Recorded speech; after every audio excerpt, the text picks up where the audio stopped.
السلام علیکم ورحمۃ اللہ۔ جی فیصل بھائی، آپ کا ایک سوال رہ گیا تھا۔ آپ نے کہا کہ ایک بندہ حقوق العباد کا خیال رکھتا ہے، اس کے اخلاق اچھے ہیں، اور ایک بندہ حقوق اللہ کا خیال رکھتا ہے، تو کون سا بندہ جو ہے وہ کامیاب ہوگا؟ آپ نے کسی سے سنا کہ اچھے اخلاق والا بہتر ہے؟ دیکھیں میرے بھائی، حقوق العباد اور حقوق اللہ دونوں پیرالل چیزیں ہیں، ان دونوں کو لے کر آپ نے ساتھ ساتھ چلنا ہے۔ اگر آپ حقوق اللہ کا خیال رکھتے ہیں، حقوق العباد کا خیال نہیں رکھتے، تو پھر بھی آپ ناکام ہیں۔ اگر آپ حقوق العباد کا خیال رکھتے ہیں، آپ کے اخلاق اچھے ہیں، لیکن آپ حقوق اللہ کو پس پشت ڈال دیتے ہیں، تو پھر بھی آپ ناکام ہیں۔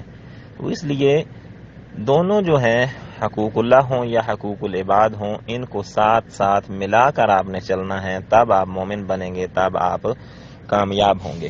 تو جس نے یہ کہا ہے کہ جو نمازیں نہیں پڑھتا، جو روزے نہیں رکھتا، جو حقوق اللہ میں غفلت کرتا ہے، تو وہ جناب اس سے حقوق العباد کا خیال رکھنے والا بہتر ہے، تو میرے خیال سے یہ اس کی کم عقلی اور کم علمی ہے۔ اس سے زیادہ میں تو کچھ نہیں کہہ سکتا، کیونکہ اللہ تبارک و تعالیٰ نے قرآن مجید کے اندر فرمایا ہے کہ ان اللہ لا یغفر ان یشرک بہ ویغفر ما دون ذلک لمن یشاء ومن یشرک باللہ فقد ضل ضلالا بعیدا، کہ شرک کے بارے میں اللہ تبارک و تعالیٰ نے واضح طور پر تنبیہ کر دی ہے کہ یہ شرک جو ایسا گناہ ہے جس کو میں نے بالکل نہیں بخشنا، لا یغفر ان یشرک بہ، کہ جس نے شرک کیا اس کی میں نے مغفرت نہیں کرنی، میں نے اس کی مغفرت نہیں کرنی۔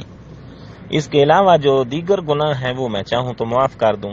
اب نماز نہ پڑھنا کیا ہے؟ اگر ایک بندہ بالکل نماز کے قریب نہیں جاتا، نماز کی فرضیت کا انکار کرتا ہے، مسجد کے قریب بھی نہیں جاتا، الٹا ایسے لوگوں کا مذاق اڑاتا ہے، تو پھر وہ کیسا مسلمان ہے؟ کیا یہ شرک نہیں ہے؟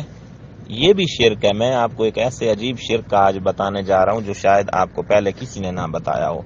میرے بھائی، نماز نہ پڑھنے والا بھی مشرک ہے۔ نماز نہ پڑھنے والا اور اس کا واضح طور پر اور بالکل مکمل طور پر انکار کرنے والا بھی کافر ہے، کیونکہ اللہ کے نبی صلی اللہ علیہ وآلہ وسلم نے فرمایا کہ ان بین الرجل و بین الکفر والشرک ترک الصلاۃ، کہ بے شک بندے اور کفر اور شرک کے درمیان جو فرق کرنے والی چیز ہے وہ ترک الصلاۃ ہے، یعنی جس نے نماز کو ترک کر دیا وہ کافر ہو گیا، وہ مشرک ہو گیا، اور جس نے نماز کو سینے سے لگا لیا، جس نے نماز کو نہیں چھوڑا، تو پھر وہ کافر یا مشرک نہیں ہے۔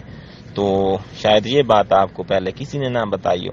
تو جو مشرک ہو، اللہ پاک نے کہا دیا میں مشرک کی مغفرت ہی نہیں کروں گا، تو جو نماز نہیں پڑھتا تو اس کی مغفرت کیسے ہوگی؟ کیونکہ سب سے پہلے نماز کا سوال ہوگا۔ اللہ تبارک و تعالی 5 وقت آپ کو بلاتا ہے کہ میرے سامنے آؤ، میرے سامنے آ کر سجدہ ریز ہو، لیکن آپ اگر نہیں جاتے، آپ کہتے ہیں کہ نہ بھی گئے تو خیر ہے، تو پھر آپ کیسے مسلمان ہیں؟ آپ کیسے مومن ہیں؟ اللہ تبارک و تعالی نے ابلیس کو اور دیگر سارے فرشتوں کو آپ نے ایک بندے آدم علیہ السلام کے سامنے جھکنے کا کہا تھا کہ آدم علیہ السلام کو سجدہ کرو، لیکن سب فرشتوں نے حکم کو بجا لایا، حکم کو پورا کیا، اور آدم علیہ السلام کے سامنے سجدہ ریز ہو گئے۔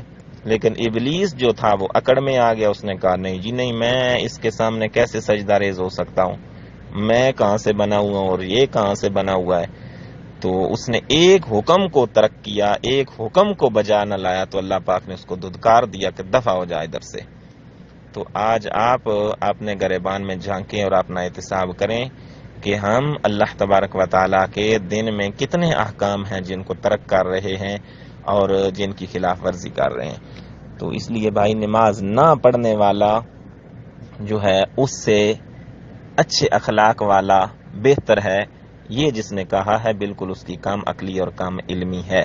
اخلاق کا اچھا ہونا بھی ضروری ہے اور نماز کا پڑھنا بھی ضروری ہے۔